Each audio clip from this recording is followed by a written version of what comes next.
better time. I cannot think of a better time to have this conversation with you, because the fact is that, people like us in India and across the world are really trying to make sense of what we are seeing. You were mentioning that wealth worth $10 trillion has been wiped out. That's almost, the size of 3 Indian economies, right? In the last 2 weeks or so. 2 days. In the last 2 days. It took 2 days for Trump to wipe out $10 trillion. In the last 2 days. So where do we go from here, Professor Sachs? And, is this a temporary phase, or do we see this uncertainty continuing for some time? Is this the new normal? Thank you for taking the big picture, and thank you for having me to discuss together with you all these issues. We're in a period where several major developments are simultaneously occurring, and I think that this is important. Geopolitically, we're at the end of the U.S. dominance in the world. We're in a multipolar world. That's been true for several years, but now it is plainly true and obvious to everybody. We're in the midst of profound technological disruption. Obviously, we're every day, almost every week, some major breakthrough is disrupting our lives and the economy. Some for the good, some completely shaking up things, but whether it's AI or biotech or space technology or warfare, everything is changing before our eyes at an unprecedented rate. We're in an ecological disaster. Yeah. It even, though it is maybe the most fundamental of the dynamics underway right now, it doesn't even make the headlines because it's pushed aside by the war, the crises, the stock market, and so forth. But we just had 21 of the last 22 months, I believe it is, above 1.5 degrees Celsius. We're smashing every limit that we promised to stay below. We're in an accelerated rate of dramatic ecological upheaval, which could have huge effects for billions of people around the world, for food supplies, for physical safety, for ocean levels, for mega storms, for mega forest fires, for mega droughts, you name it. We're heading in that direction. You put all of this together, and not only is there no leadership in the world in a way that we would like to see, the one country that was ostensibly with some responsibility is utterly destructive right now. Sadly, that's my own country, the United States. It's not only is it not stabilizing and helping, it is adding to the destruction, obviously, in mindless, senseless, terribly destructive ways. Incidentally, Trump's trade war, out of nowhere, out of his fervid imagination, out of his economic ignorance, burst onto the scene. But consider that Trump's second administration started from the first day with the United States saying, we're not part of the climate change agenda. Yeah.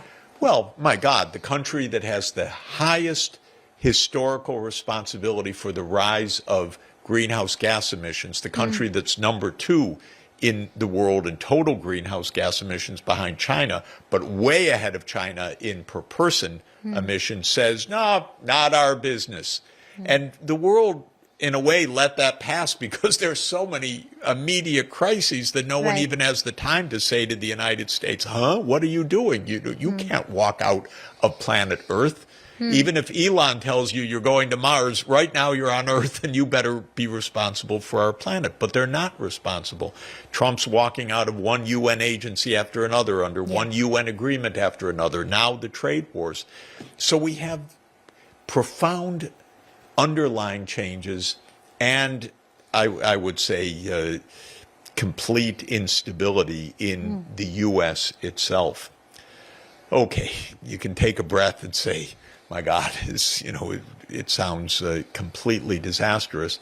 But let me add one paradox, which is that because our technologies are so good now, because really 5G can reach the whole world. Yeah. Because AI actually can do healthcare, actually can help with education, actually can help with payment systems, actually can help with finance from high finance to microfinance. Actually, we have more solutions now for basic problems than ever before. So for me, it is the paradox. It's like Charles Dickens, it was the best of times, it was the worst of times. You Yeah. feel that way, that, oh my God, this could be the age of abundance. Oh my God, we're going right over the cliff. Both of So those what is are it? What true. is it, Professor Sachs? Will it be the age of abundance, or will it be the age of disaster? And what are we really looking at? And for countries like India, how worried should we be? Because the sense that one gets, and that's what the Indian government has also been saying, that India will continue to grow at about 6.5% because of low oil prices. We're not that dependent on exports. However, are we taking a more simplistic view of things? Because there is a China factor here. We are worried about dumping from China, considering the over 100% tariffs that have been imposed on China. So when we talk about the U.S. dominance getting over, when we talk about the changing power dynamics in the world, and where do we see India in that picture? First, if you ask at a conceptual level, where are we going? Is it the utopian or the dystopian outcome? The answer is either is possible. Life and the world has choices. We're not fated to be one or the other. The second point that I think is always worth emphasizing, if you want to predict the future, make the future. In other words, Sure. there are some who, if you're an investor, if you're a gambler, you sit back and you observe what do you think's likely to happen. It's a valid activity. I'm in a different activity, which is trying to be helpful, which is quite different from observing and predicting. I'm trying to say what could be done to get us to the better outcome. Now, my view is maybe a little bit different from the way you phrased the question.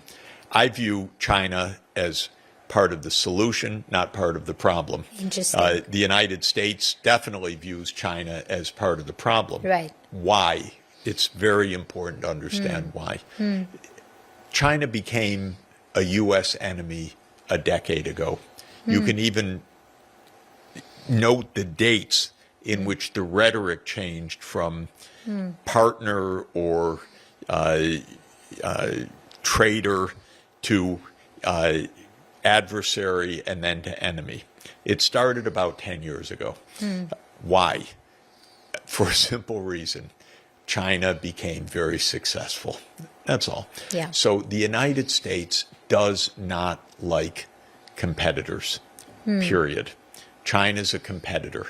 It is a first-rate competitor. It's out-competing the United States on countless technologies right now. Electric vehicles, battery supply chains, 5.5G transmission, renewable energy, long-distance power transmission, fourth-generation nuclear, and it is on par with the United States and others. I can't express enough how much the United States hates China's success. Okay. Not that China has done something terrible to the United States, but China has succeeded. China said in 2014, here are 10 industries where we want to be competitive, where we'd like to lead by 2025. They made a project called Made in China 2025. Right. Very clever. We are now in 2025. You know what? In most of those sectors, they succeeded. They made in 2017 a national development strategy for artificial intelligence. They wanted goals by 2025. Comes 2025, DeepSeek. My God, this is really something. Yeah. So this is driving the Americans nuts. And India has its own issues with China. India has its border issues, which are real. They go back decades. India's had violent clashes in the Himalayas with China. But the fact of the matter is, India and China have a fundamental interest in a stable, multipolar world. The United States, it may sound strange and a little harsh and can be easily dismissed, but I'll say it anyway, just because it's true. The United States wants to use India against China.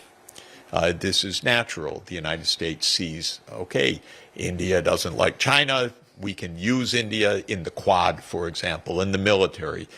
India says, yes, we want military technology. The U.S. is our friend. We don't know about China and so forth.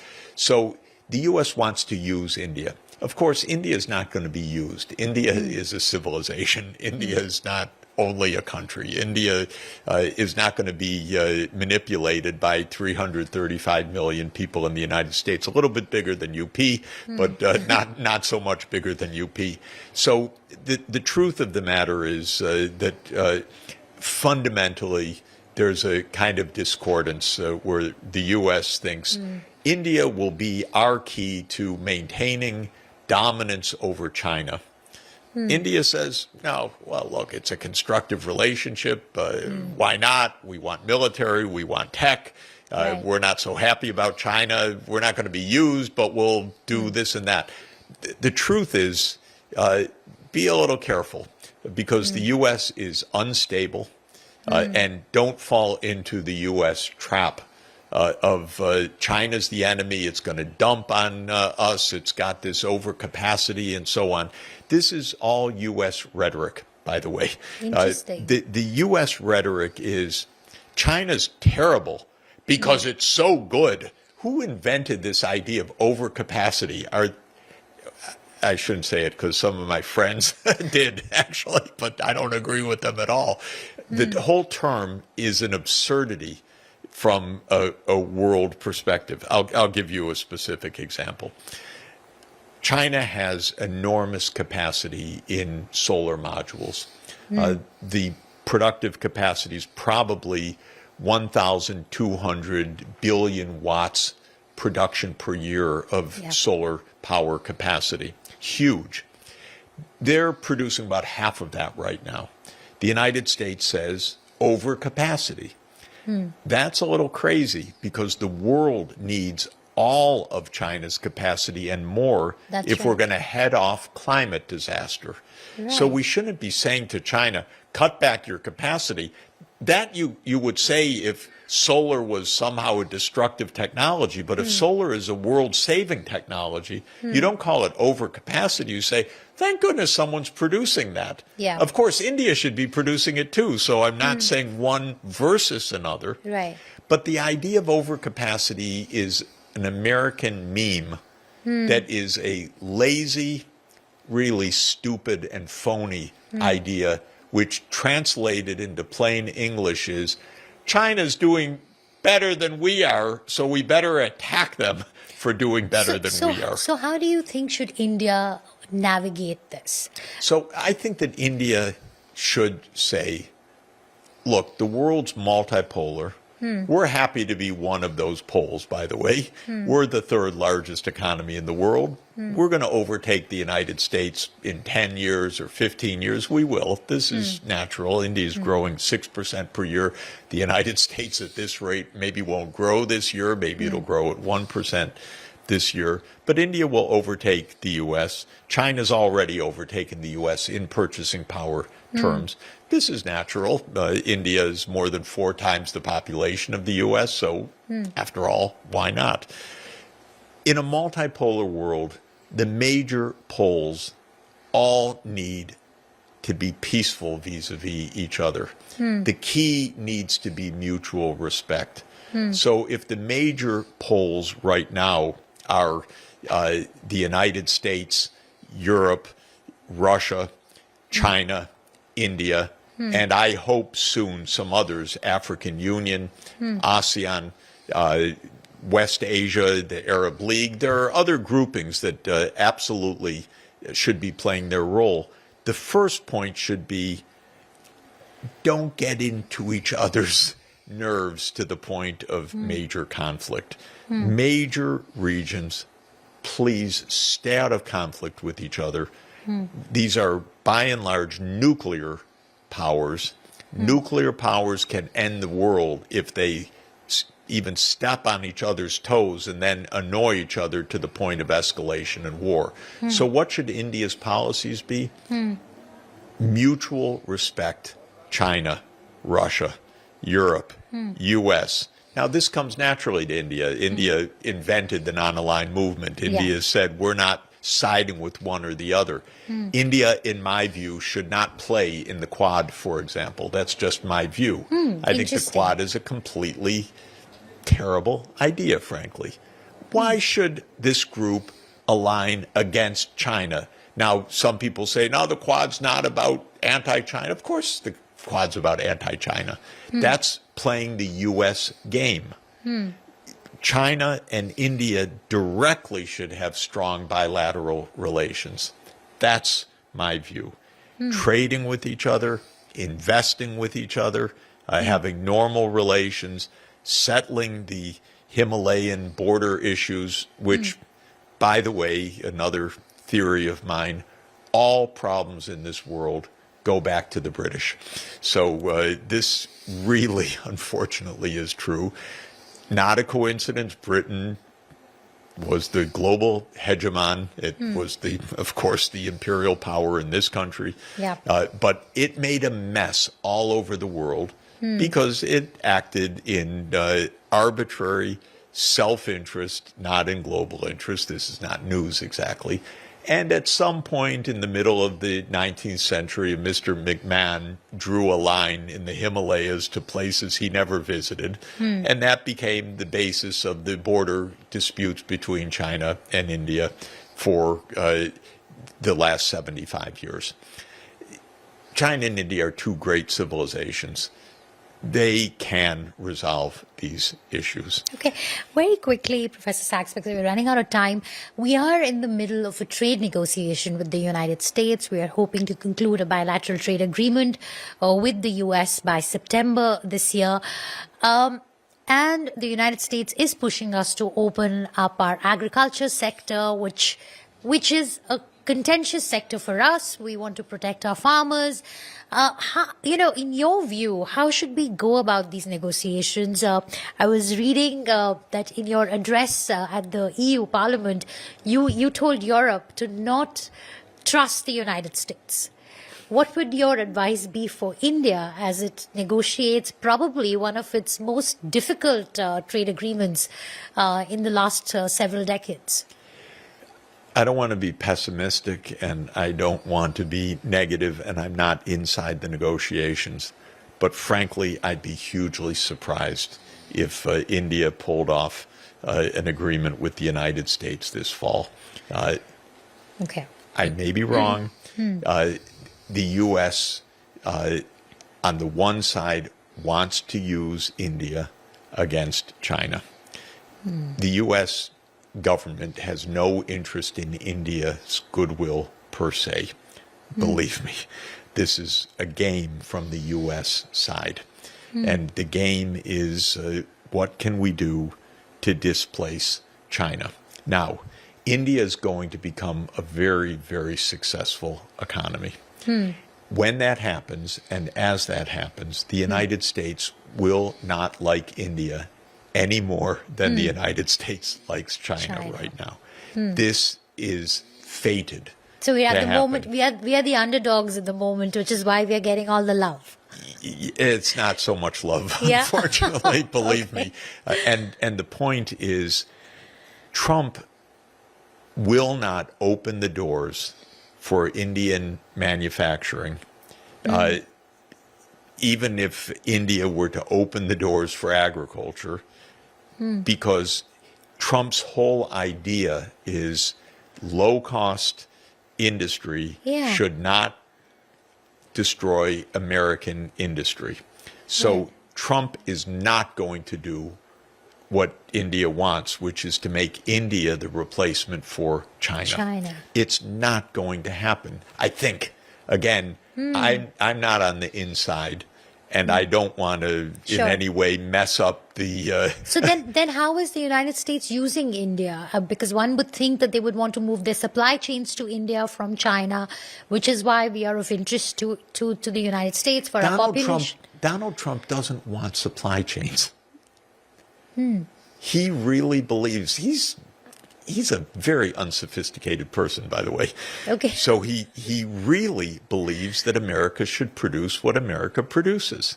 He doesn't want India's supply chains. But America doesn't produce anything anymore. Oh, but that's what he says. Except defense. So he wants all those jobs to come back. He doesn't understand the world economy doesn't work that way. And America has moved on. Exactly. All the big tech companies are coming out of there's a division of labor. He doesn't get that.